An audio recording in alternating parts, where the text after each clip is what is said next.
is a word that is Ubuntu.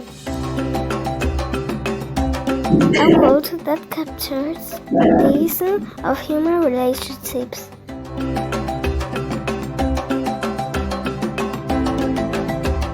Ubuntu means that we are all united.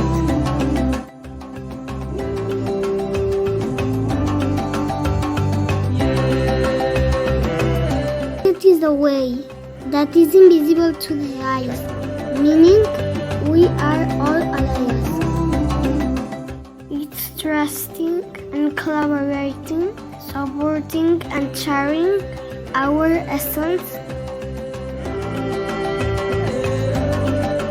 Lots of small people in small places doing small things can change the world.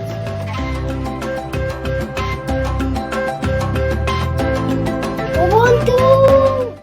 Bienvenidos a Epidemics TV. Gracias por atender el episodio número 26 de Epidemics TV.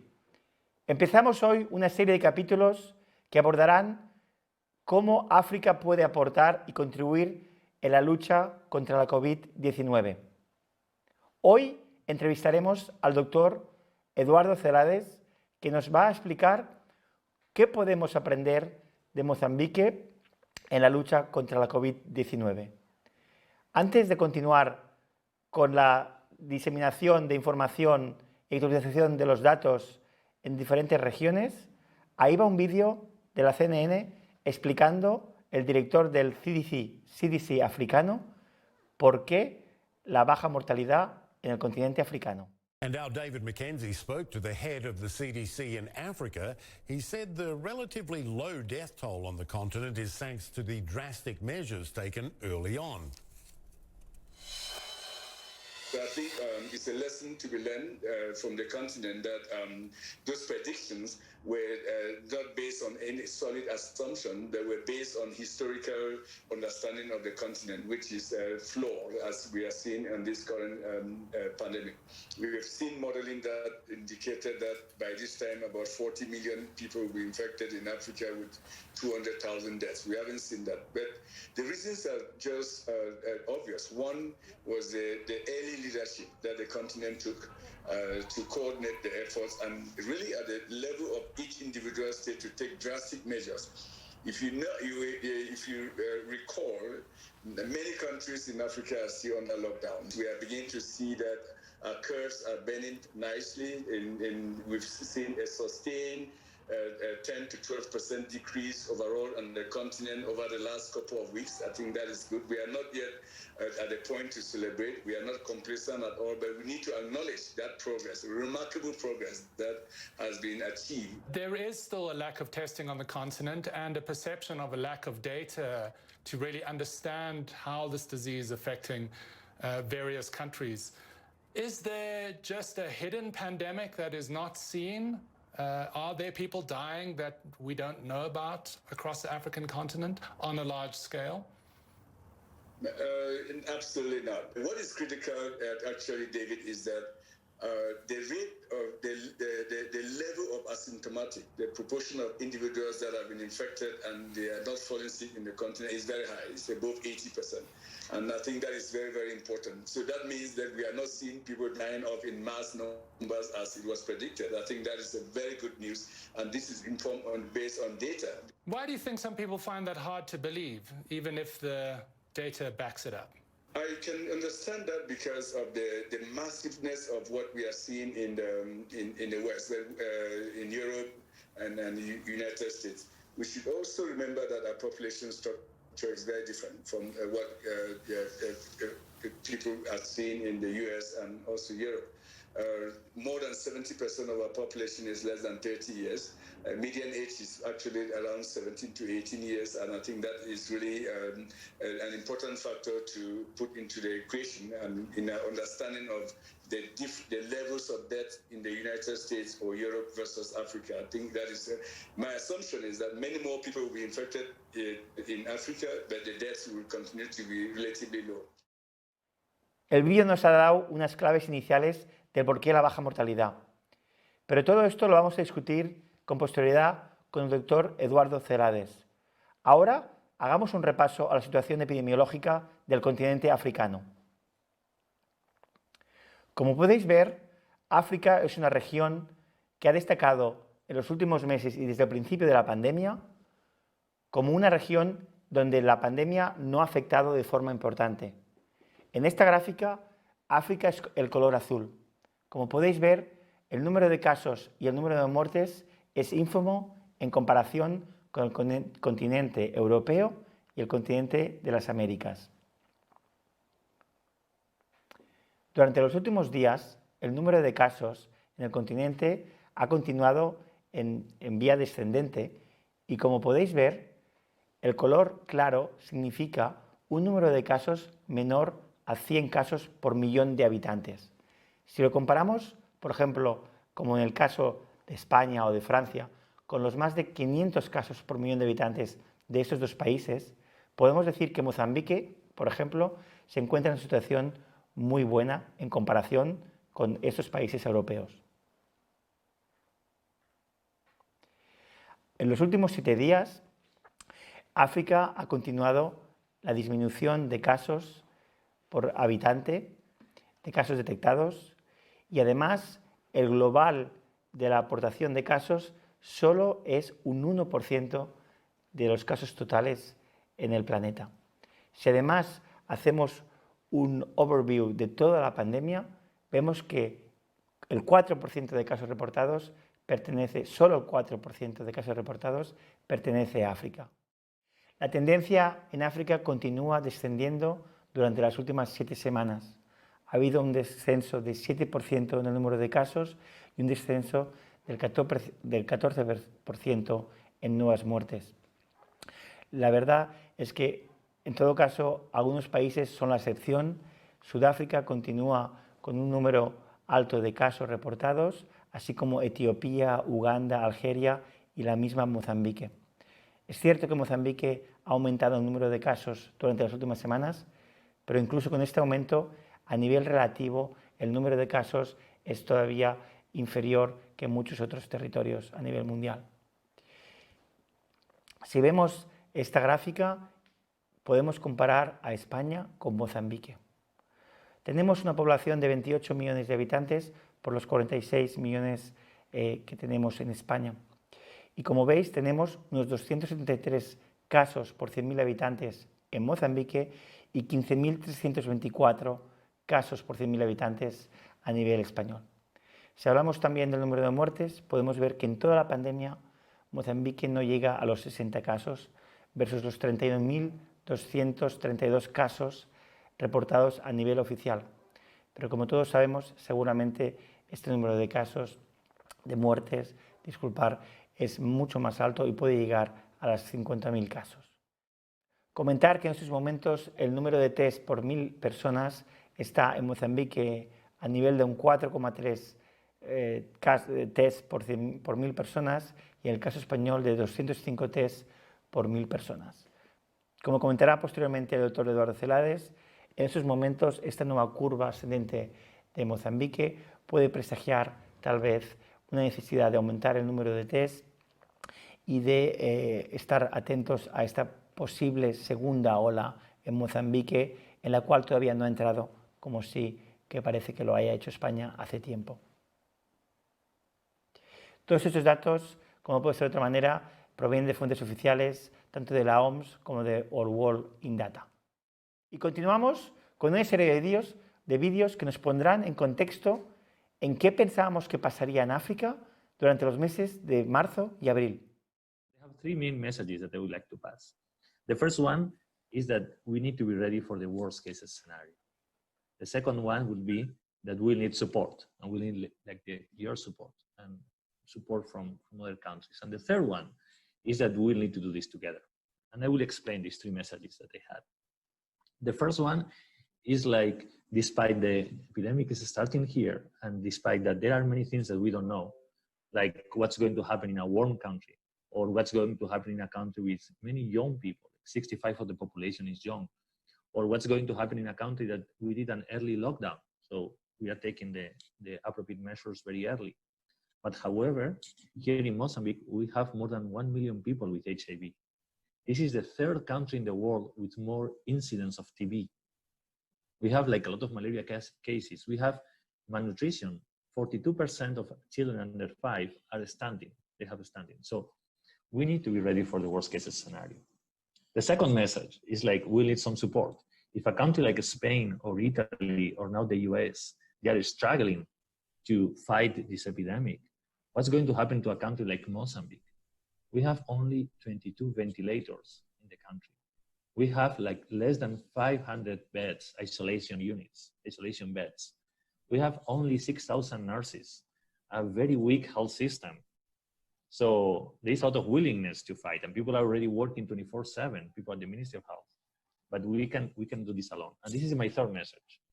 It's not going only to be getting resources from overseas, because we don't need money now. I mean, the global supply chains are broken. We cannot get personal protection equipment in other countries. There are not. We cannot get tests. Nobody's selling SARS-CoV-2 tests. So what we need is like to work together with people from other countries to mobilize these resources that they are already there.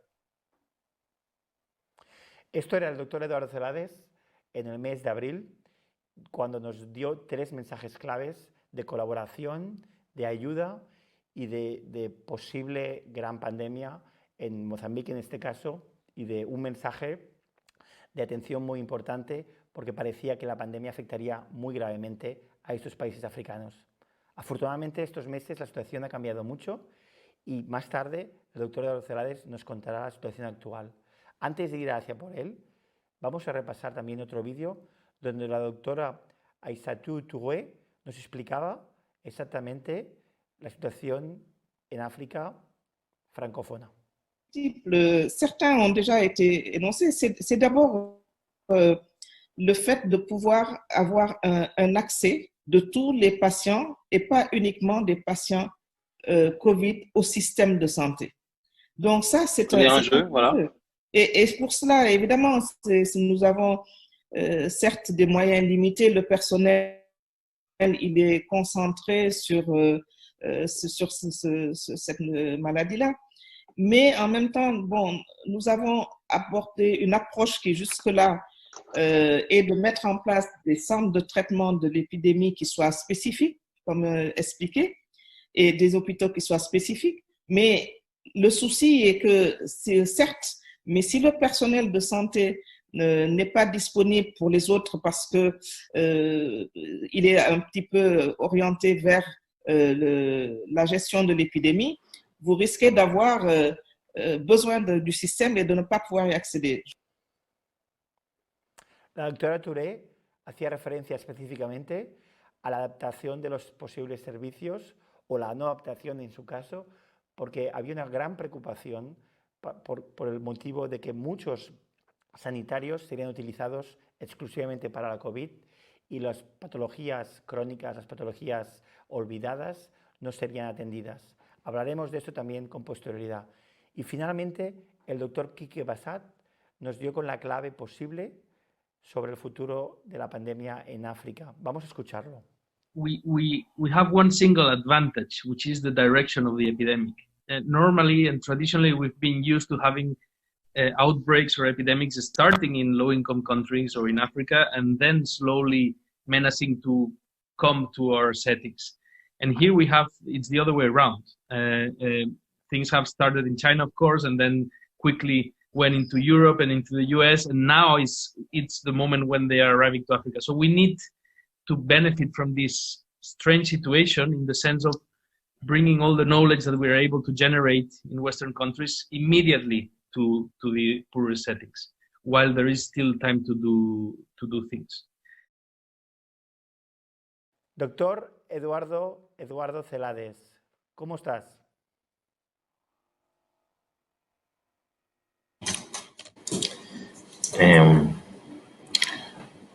Hola Jordi, muy bien, gracias por invitarme al programa. Muchísimas gracias. ¿Cómo estás? Muchísimas gracias. Gracias por atender el programa Epidemics, episodio número 26. Estamos muy agradecidos de tu presencia aquí. Después de muchos meses vuelves a repetir. Y Eduardo, la pregunta clave. ¿tenemos algo que aprender de un país africano?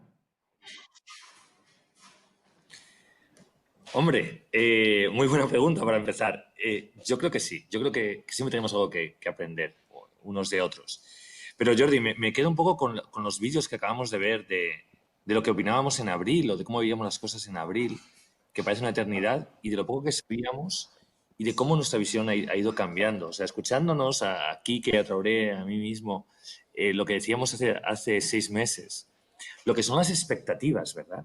O sea, hace 6 meses partíamos viendo lo que estaba pasando en España, un país con una sanidad puntera, universal, la mejor del mundo, y lo que estaba pasando, pensamos, ¿qué pasará en un país como Mozambique, que es uno de los países más pobres del mundo, con menos recursos humanos para salud, con tantas debilidades sistémicas, etcétera?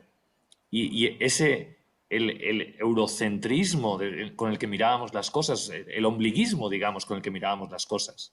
Y no, si esto pasa aquí, allí va a ser, aquí en Mozambique va a ser un infierno en la tierra, va a ser un pandemonio. Y al final las cosas han sido totalmente distintas. Y probablemente eso se haya debido en gran medida para lo bueno y para lo malo, en esa visión equivocada que teníamos. Aquí, como no habían las capacidades, se tomaron reacciones muy rápidas. O sea, para darte una idea, escuelas con el primer caso de coronavirus en el país. Se hizo el confinamiento, que ahora estamos viendo en España ya en su segunda ola. Aquí se hizo con menos de 10 casos en todo el país. Aquí se crearon circuitos diferenciados en menos de un mes para atender a los pacientes. Es decir, sí que creo que hay muchas cosas que hay que aprender unos de otros, ¿no? Esto nada es perfecto. Ahora también viendo los datos que has estado mostrando sobre la epidemia de África, los datos que mostraste de Mozambique, donde vemos una curva bastante ascendente, son los datos de la primera ola, digamos. O sea, aquí estamos viendo la primera ola en octubre del 2020. O sea, casi 6 meses después de la primera ola, por ejemplo, que se vio en España. O sea, ahora España ya está con la segunda ola. Se ha dado tiempo a la primera, subir, bajar y llegar a la segunda. Entonces sí, creo que hay, cuando se te ocurrió esta idea, creo que fue una idea excelente y creo que hay muchas cosas que tenemos que aprender unos de otros. Eduardo, hablabas de algunas iniciativas de éxito, ¿no? Hablabas de un confinamiento muy temprano, un confinamiento que se hizo con solo 10 casos. Hablabas también de rastreadores. Explícanos un poquito todas las iniciativas innovadoras que Mozambique ha implementado y que son causa del éxito. Bueno, primero decir que, o sea, cosas del éxito hay muchas y ahí está lo que está debajo de todo eso. Yo diría que son 4 causas principales. Y 3 que quizás se podrían replicar en España que no. La primera del éxito sería la anticipación. Es decir, pensar qué puede pasar. Fue por eso que el país tomó unas medidas muy rápidas, contenidas probablemente, quizás demasiado agresivas para lo que la epidemiología decía en ese momento. O sea, el abordaje fue un poquito lo opuesto, ¿no? Ante la duda, ¿qué hacemos? Ante la duda damos manga larga y de que no se usen mascarillas, tener todo abierto, etcétera, o restringimos. Aquí se tomó la decisión de moverse hacia mascarillas muy pronto, antes de que hubiese evidencia, a cerrarse con pocos casos. O sea, el tema de la anticipación, de la precaución, yo creo que fue vital. Y aquí fue, y creo que en España podría aprender de eso. Vamos a intentar hacer las cosas por si acaso, en vez de esperar más tarde, ¿no? Cuando hayamos apiado el toro, una expresión muy nuestra. Entonces, eso es una cosa que se podía hacer desde el principio. La otra es el liderazgo y el traer a todo el mundo, y eso lo podemos ver todos los días en España, ¿no? Lo que está pasando aquí prácticamente el tema del coronavirus ha estado fuera del debate político en cuanto a lo que hay que hacer. Aquí el gobierno ha traído a todos los donantes y ONGs que están apoyando para trabajar conjuntos. Aquí tenemos fuerzas de trabajo, o sea, tenemos grupos de trabajo conjuntos todo el día. O sea, ese tipo de coordinación, de liderazgo, de dar mensajes. El presidente ha estado prácticamente cada 15 días de marzo, diciendo un poco, hablando con la población, explicando las medidas, concienciando. O sea, eso también es algo que yo creo que se podría haber mejorado, que creo que podemos mejorar. Y la tercera cosa que se ha hecho aquí es el cómo usar los recursos. Aquí prácticamente, o sea, de todo el presupuesto del país, de Mozambique, es casi como el Hospital de la Paz, de Madrid. O sea, es el mismo presupuesto. y tienes una población de 30 millones de personas en todo el país. Entonces, ¿cómo haces con recursos insuficientes? Pues bueno, tienes que adaptar tus servicios. Aquí lo que se ha hecho es, como la gente dejó de ir a los centros de salud, atención primaria, por una mezcla de miedo, etcétera, se han hecho brigadas móviles. O sea, se ha acercado la salud de la comunidad. En los últimos meses estamos a más de 20.000 mujeres y niños atendidos con brigadas móviles en distintos puntos del país. Como la gente a lo mejor no hay médicos suficientes, se han cogido los estudiantes de medicina, se les han formado como rastreadores, ya estamos en marzo, telefónicas. Se fueron ya en marzo más de 40 rastreadores contratados en la ciudad de Maputo. Entonces, como la gente también, mucha gente, se hicieron apps para la gente urbana que tiene acceso a teléfonos Android para que pudiese hacer el self-diagnóstico, y si indicaba que había sospecha, se le podía mandar un equipo de diagnóstico a casa.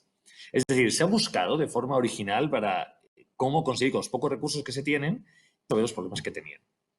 Y quizá yo creo que hay un cuarto factor que también ha influenciado, que ese no se puede replicar, es un poco la suerte, es un poco también lo que hablaba Quique Bassat sobre la dirección de la epidemia, sobre los flujos de personas. Pues Mozambique es un aislado, con pocos vuelos, prácticamente solo desde Portugal, Etiopía, desde Sudáfrica, y que, digamos, los primeros casos llegaron más tarde que en otros países. Estábamos en febrero, que estábamos preocupados porque no encontrábamos casos. ¿Qué estamos haciendo mal? Estamos haciendo test en los aeropuertos y todavía no encontramos casos. Bueno, quizá no estaban llegando. Entonces, ese pequeño componente de suerte siempre estará allí. Y España quizá no lo ha tenido. Pero desde luego las otras tres cosas, anticipación, liderazgo, uso de recursos de forma innovadora, eso se puede hacer. Todavía estamos a tiempo. Y en Mozambique aquí lo necesitamos. No lo estamos haciendo perfecto, no, para nada todavía. O sea que esto es un proceso en el que todos estamos aprendiendo. Muchísimas gracias, Eduardo. O sea, que refieres que desde el mes de abril, centralitas telefónicas con rastreadores. Esto es impresionante, ¿no? En un país como Mozambique, en un país en el que estamos hablando, como decíamos en el anterior vídeo, que apenas hay 6.000 enfermeras en todo el país. Aquí lo que hicimos fue contratar estudiantes de medicina de las 3 universidades de medicina, una en el norte, una en el centro y una en el sur, para una línea específica gratuita de coronavirus. Y esto ya desde abril, perdón. Y como esto, muchas cosas, ¿sabes? Con los pocos recursos que tenían aquí, prácticamente no había ventiladores. Jordi, yo cuando hablábamos en primer vídeo decía, necesitamos 3 cosas, ¿no? Uno es trabajar todos juntos, uno es la ayuda internacional. Mozambique estuvo pidiendo ayuda internacional desde marzo. ¿Sabes lo que pasaba, no? Con los sistemas de salud colapsados en muchos países europeos y luego en las Américas, fue muy complicado tener eso. ¿Sabes quiénes fueron los primeros en poder aquí apoyar? Fue Jack Ma, el hombre más rico de China, de Alibaba. Fue 20 ventiladores y consiguió donar test diagnósticos, 20.000 test diagnósticos, ya de inicio ya por ahí abril, mayo.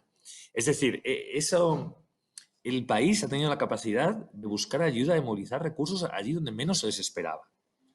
Y eso también ha cambiado un poco las relaciones que tenemos como donantes, apoyo técnico. De repente vemos cómo la geopolítica del coronavirus ha cambiado, ¿no? Y cómo distintos actores están posicionando. Y aquí se ha sido muy listo intentando conseguir recursos de donde sea. España ha estado apoyando con telemedicina, por ejemplo, porque tenía a través del Carlos III. En Naciones Unidas hemos estado apoyando de muchas formas. Hemos contratado 60 enfermeras en los últimos meses para apoyar. ¿Cómo conseguir que todo el mundo ponga su granito de arena? Y no sé, yo hace tiempo que no estoy en España, solo veo las noticias y desde luego no es la impresión que me llega de lo que pasa en España, quizá me esté equivocando. Pero esa parte de todos intentar contribuir porque hay un enemigo común externo más fuerte, eso yo creo que realmente ha hecho mucha comunidad aquí. O sea, y dentro de todo, ya te digo, también tenemos muchos fallos aquí, ¿eh? Y estamos en un país complicado, estamos en África Austral, o sea, que no es fácil, pero creo que todos estamos pendientes. Veníais de unas inundaciones en el año anterior, ¿no? Veníais de un baseline, de una base muy difícil, ¿no? Y aún así lo habéis hecho muy bien. Pero hablando de la adaptación de servicios, ¿no? Las enfermedades no atendidas, comentabas que habíais desarrollado brigadas móviles, ¿no? ¿Puedes detallar un poco más esto? Porque realmente uno de los tabús o de las cosas olvidadas es toda la población no atendida debido a la COVID. ¿Puedes detallar un poco? Mira, Jordi, para que te hagas una idea, aquí tenemos una población de 30 millones de personas, un poquito menos que en España, pero tenemos al año 1 millón de partos. Ahora mismo en Mozambique hay al menos 800.000 mujeres embarazadas. O sea, compáralo con las cifras españolas, ¿no? Que son mucho mayores. Todo esto con un sistema con muy pocos recursos y con el coronavirus, con restricciones de movimiento, con reducción del ingreso de muchas familias, se ha convertido en un desafío muy grande. ¿Cómo asegurar que estas mujeres embarazadas, por ejemplo, tienen acceso a los servicios de salud, que ya de por sí están muy depauperados, digamos, que hay mucha pobreza, etcétera? Entonces, se han probado diversas estrategias. Estamos probando con diverso éxito. Una que está funcionando muy bien son clínicas móviles. Es decir, si la gente tiene problemas por el confinamiento, por falta de recursos, por falta de transporte para ir a un centro de salud, de atención primaria, hagamos que la primaria vaya a las comunidades. Otra estrategia que hemos probado, ahora también de forma innovadora, estamos desarrollando un proyecto que se llama Chopé la Mama, para que una especie de Uber para mujeres embarazadas, digamos. Otros proyectos que también se están haciendo para la continuidad de servicio es, por ejemplo, la descentralización de tratamientos antirretrovirales, para VIH, etc. El COVID hasta la hora, registrados, tenemos unos 60 muertes ha habido en el país. Probablemente en este tiempo ha habido muchas más muertes por VIH, por tuberculosis, por malaria, por partos no atendidos o mal atendidos. Entonces, para un país como Mozambique, para un país de bajos recursos, el coronavirus no es el único enemigo del sector público, son muchos más. Y ahí hay que abordarlo desde un punto de vista multisectorial. Y eso es un poco lo que estamos haciendo. Y que quizá en España, se compara esos 30.000 muertos que hay en España oficiales con esos 60 que hemos tenido, ¿no? O sea, ¿cómo evitar ese exceso de mortalidad de esas personas que van a morir no por el coronavirus, sino porque tu sistema de salud es incapaz de responder? Pues en eso hemos estado trabajando mucho, intentando buscar soluciones diferentes, digamos. El director del CDC africano, en una entrevista a la CNN, explicaba que la mayoría de la población que ha padecido la enfermedad en África ha pasado la enfermedad sintomática, ¿no? Un 80% de la población no ha tenido síntomas, ¿no? Evidentemente, que la población africana sea muy joven, permite este tipo de epidemiología en lo que es estos países africanos, ¿no? Con nosotros hoy, y te agradecemos mucho, tenemos a la doctora, creo, Guaila Marrero, que podrá explicarnos un poquito cómo afecta a la población juvenil, la COVID en general en África y en particular en Mozambique, ¿no? La verdad es que, ¿quieres introducirla un momentito? Sí, y quizá comentar si puedo comentar, antes de pasar a la doctora Guaila Marrero, me gustaría comentar lo que has dicho, 80% asintomático. También decirte, aquí se ha hecho se han rastreado más de 2 millones de personas. O sea que también aquí se ha hecho mucho test a personas sin síntomas, porque el sistema de rastreos ha funcionado, quieras que no. Y luego decirte un poco los miedos que teníamos y las pocas cosas que sabíamos en abril y que todavía seguimos sin saber. Tenemos aquí más de 1 millón de personas que tienen VIH, una incidencia de tuberculosis altísima, algunas comorbilidades, mucha malnutrición.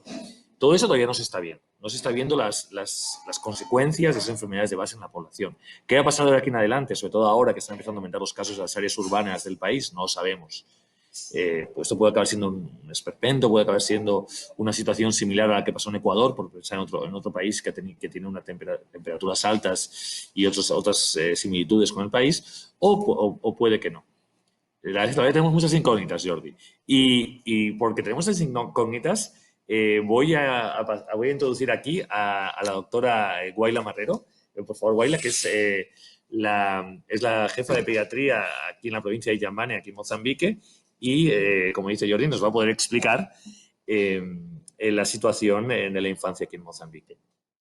Gracias, doctora Guaila, por atender Epidemics TV. Un placer. Pues nada. La doctora Guaila es la jefa de pediatría de la provincia de Inhambane y nos gustaría que nos explicara un poquito la situación, que se presentara usted mismo, si quiere, y nos explicara la situación en la provincia y un poquito lo que comentaba el doctor Eduardo Celades, cómo ve la situación, digamos, de la población juvenil en África en general y en Mozambique en particular. Hola, bueno, soy pediatra en primer grado, especialista en primer grado en pediatría, y trabajo acá en la provincia de Yambane. Primero que todo decir que a modo general el país de Mozambique tiene una población muy joven, que más del 50%, 50-60%, está entre los 0 y 17 años y por tanto es el futuro, ¿no?, de Mozambique.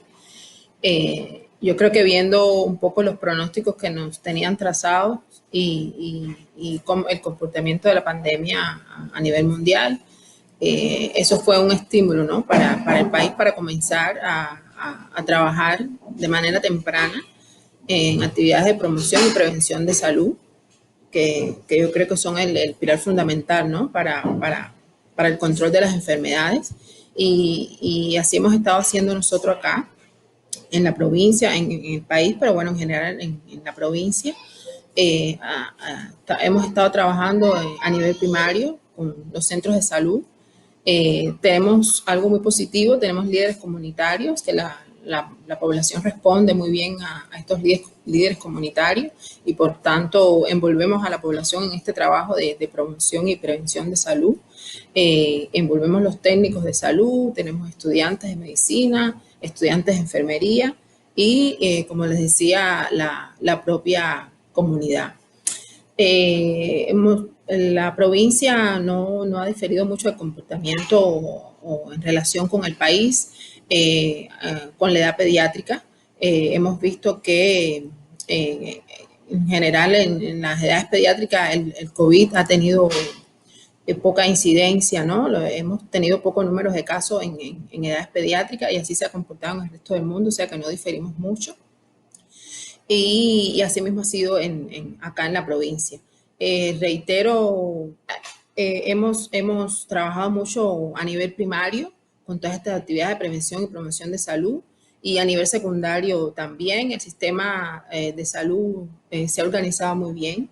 Tenemos grietas y tenemos deficiencias, pero tenemos que reconocer que ante la actual pandemia se ha organizado muy bien y se han establecido protocolos y se han establecido flujogramas para mejorar la atención y el enfrentamiento ante la actual pandemia. Tanto así que hemos tenido casos, la mayoría de los casos son asintomáticos. En edad pediátrica hasta el 60% ha sido el comportamiento acá. Hemos visto que han sido asintomáticos, alrededor de un 40% con síntomas leves, o sea, llamamos síntomas leves a una simple gripe, no ha pasado de eso. Nos establecimos como protocolos ya a nivel secundario, realizar test a todo paciente que internara con sintomatología sugestiva o casos sospechosos de COVID en el servicio, y hasta ahora pues no hemos tenido ningún caso positivo de COVID en edad pediátrica acá en la provincia. Algo muy, muy positivo, y o sea que la vigilancia epidemiológica la hemos estado haciendo, clínica, y hemos seguido los flujogramas y los protocolos de actuación establecidos por el país, y yo creo que eso es algo positivo, ¿no? Que sabemos todas las deficiencias que tenemos en el país, pero se ha organizado muy bien el sistema de salud para enfrentar la actual pandemia. Oila, muchísimas gracias. La verdad es que bueno, es un placer comprobar cómo habéis prevenido muy rápidamente, ¿no? Habéis actuado de forma muy rápida. Comentabas que la población se ha implicado en esa prevención, en eso. Sí. ¿Habéis establecido programas con los padres jóvenes o con los mismos, o con la misma juventud, con los adolescentes? ¿Cómo podéis concretar algún programa en particular o algún caso que te haya llamado la atención? ¿O en general se han seguido directrices generales del gobierno implementadas de manera particular en cada provincia? Sí, en general se han seguido las directrices generales, pero sobre todo la población joven es la que se ha inmiscuido, ¿no?, en las actividades de prevención y promoción de salud a nivel de la atención primaria. Se le han dado tareas, por ejemplo, la búsqueda activa o la pesquisa de pacientes sintomáticos o casos sospechosos, casos que vengan de otras provincias con una mayor incidencia de los casos de COVID, la búsqueda en la población de personas que vengan de otro país con una elevada incidencia, como África del Sur, que es un país que tenemos aquí cerquita, y hace frontera con Mozambique, y por tanto es un pasaje, ¿no?, que utilizan muchos países para acceder a África del Sur. Y entonces con esta serie de orientaciones se ha orientado a la población para buscar esta serie de datos y entonces informar a los centros de salud más cercanos con los que se ha coordinado para entonces comenzar a realizar los testes, o sea, realizar todo el flujograma ya bien establecido para el diagnóstico positivo de los casos o no, o la vigilancia epidemiológica, la cuarentena establecida, o sea, los 14 días de aislamiento domiciliario, y se le han dado una serie de orientaciones y de formaciones, se le han dado formaciones también para que ayuden a la vigilancia epidemiológica y clínica apoyado por personal de salud, y a su vez, pues, con esto ayudaban a las estadísticas y a prevenir, ¿no?, la enfermedad. Doctora Guayla, lo que hace referencia a las escuelas, a la vuelta a la escuela, ¿hay protocolos implementados para reforzar la vuelta a la escuela? ¿O cómo se ha desarrollado esto en estos momentos? Tenemos, bueno, en estos momentos todavía no hemos reiniciado las actividades escolares presenciales. Se está trabajando en una serie de medidas para disminuir o para prevenir un aumento de los casos una vez que se inicien las actividades escolares, porque sabemos que, bueno, en estas edades uno de los focos de infección, ¿no?, sobre todo enfermedades respiratorias, son las guarderías y las escuelas. Entonces, todavía no hemos iniciado, pero sí estamos trabajando en este sentido, creando una serie de medidas junto con educación y junto con las direcciones provinciales de salud para la reapertura de las actividades escolares presenciales. Pero bueno, todavía no hemos concretado todo y no se han reanudado estas actividades. Pero pronto comenzaremos. Muchísimas gracias, doctora Guayla Marrero. La verdad es que es un placer hablar con usted y la verdad estaremos en contacto para continuar, porque hemos iniciado esta ronda de programas sobre qué puede aportar África en la lucha sobre la COVID, y la verdad es que en esos momentos, a nivel global, esos momentos cuando sí que en Europa los niños, las niñas ya han vuelto a la escuela, creo que es muy importante ver un poquito qué podemos aprender unos de otros. Por lo tanto, iremos actualizándonos con diferentes nuevas entrevistas en África, y nos gustaría volverla a invitar con un poco más de antelación de aquí unos meses y poder continuar el diálogo con usted. Muchísimas gracias. Gracias a ustedes. Muchas gracias por la invitación. Y continuando, si puede ser, con el doctor Eduardo Celades para hacer una despedida final. Le agradecemos mucho al doctor Eduardo Celades que haya organizado este capítulo nuevo de qué puede aprender España en este caso de Mozambique, y en ese sentido, como primer capítulo en la ronda, en la nueva sección de qué puede aportar África en la lucha global contra la COVID-19, pues me gustaría que hiciéramos un resumen, Eduardo, sobre un poquito cómo has visto la evolución y los main points, los puntos importantes de por qué de la situación en Mozambique. Pues mira, yo creo que hemos visto hasta ahora. La primera fue ¿cómo decirlo? No quiero decir la palabra miedo, pero la primera fue desde finales de febrero hasta prácticamente junio, julio,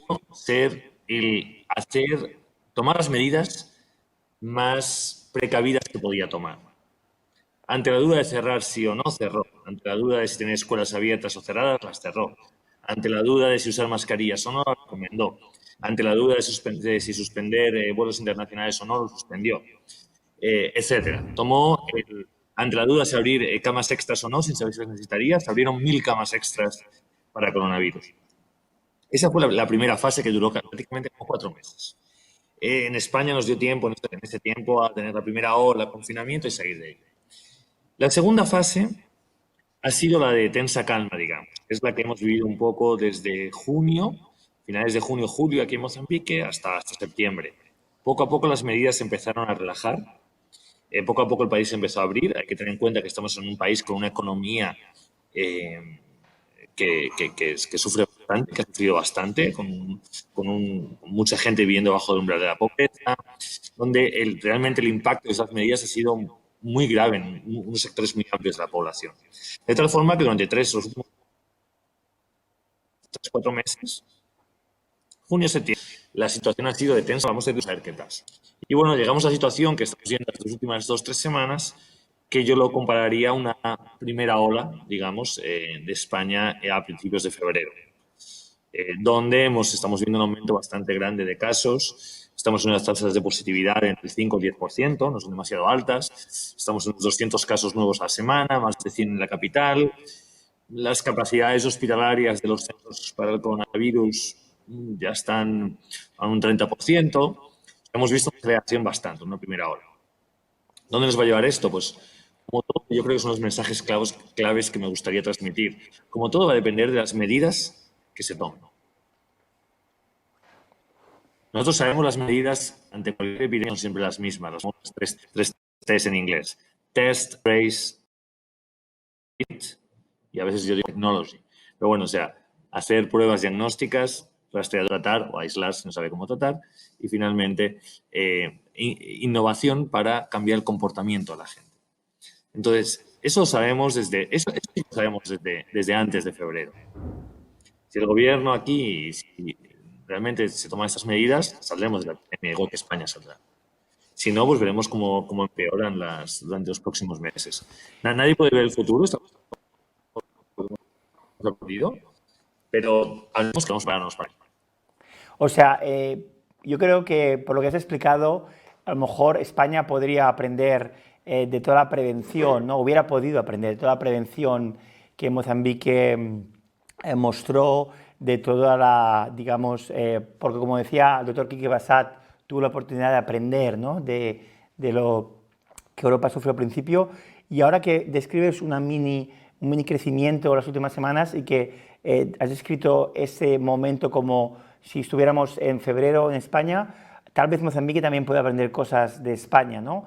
De lo que ha hecho España últimamente para intentar bajar esta curva, ¿no? Yo creo que vamos a mantener viva durante las próximas semanas la comunicación para poder establecer a través de Epidemics estas enseñanzas entre unos y otros y un poquito, como decías, todos podemos aprender de todo, pero me he quedado con la capacidad que decías de liderazgo del país, que tal vez por cómo está diseñado nuestro sistema político, pues es más difícil, ¿no?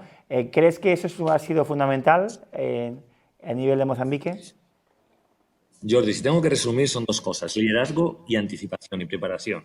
Hoy mismo, por ejemplo, aquí nos han invitado a participar en la Task Force, en el grupo de trabajo para la vacuna, para ver cómo se va a distribuir la vacuna en el país. O sea, hay que estar preparados. No es que España no pueda seguir aprendiendo, nosotros no podemos aprender, es que hay cosas que hay que hacer, ¿no? Tenemos que planear cómo vamos a distribuir las vacunas del coronavirus, que ya van a estar disponibles antes de final de año probablemente, y va a haber que empezar a vacunar a nuestros mayores, a nuestros profesionales de salud a principios del próximo año. Tenemos que pensar en cómo volver a fortalecer la atención primaria para que no solo el COVID, sino las otras enfermedades que la población envejecida en España o aquí, enfermedades emergentes y comunicables, estamos viendo en Mozambique.